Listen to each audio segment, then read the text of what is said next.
Hello and welcome to this edition of Tips and Tricks. Now today I'm going to be talking about proper trailer placement on jigs and spinnerbaits. I'm the person that I always fish a trailer on jigs, spinnerbaits, or buzzbaits for that matter. But I'm very particular about how I set them up and the proper placement of my trailers on my jigs and spinnerbaits. And on my jigs, I'm very particular about which trailer I use. I don't like to use the big chunks and the things with the big wide claws on them and things that hang out way past that are really wide. First off, I think it messes up the movement of it and the profile of the jig. But secondly, if you observe bass when they're feeding on crawdads, a lot of times they'll stare them down.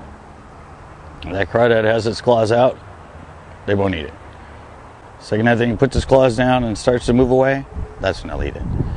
So I think just putting on a natural craw trailer with the claws straight is, for me, a better trailer than a big chunk trailer with big wide claws. But now to the placement. I always place mine right at the end of the skirts. This is one of our new custom bait flipping jigs we're working on. But you can see that these little claws just stick out right at the end of the skirt. And this is the way I do it on all the jigs I fish. Like I said, this is the big heavy sort of flipping with the heavy skirt. But even when you go to the little finesse, this is a little pocket craw we're working on.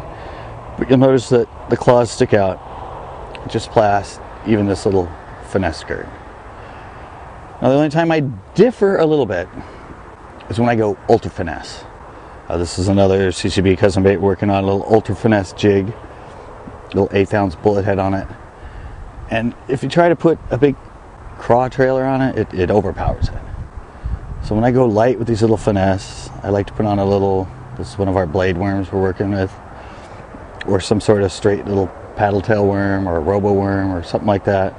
But with these, I don't leave it right at the tip. I actually bring it out about an inch past. That's just kind of worked best for me when you're working with these little finesse jigs. Okay, so those are the jigs. Now the proper placement on spinnerbaits or a buzzbait is pretty much the same idea. But for me, I like a little single tail worm with a curly tail, or sometimes a double curly tail. This is one of our little 1/8 ounce finesse spinnerbaits we're working with. But you notice where I have that worm. The curly tail starts right at the end of the skirt.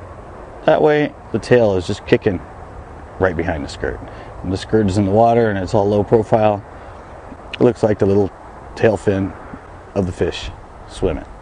I mean, I've seen people that put it further back, might have it way back here. You want to keep it lower profile, and you want it to be the bait that's an easy meal for them. You don't want to be confused by this long thing behind it and then the bulk here, and they have to. So I just always run it, like I said, right behind the skirt, and a little curly tail right there. Always works for me. It's been 30 years I've been working it. It's always caught me a fish.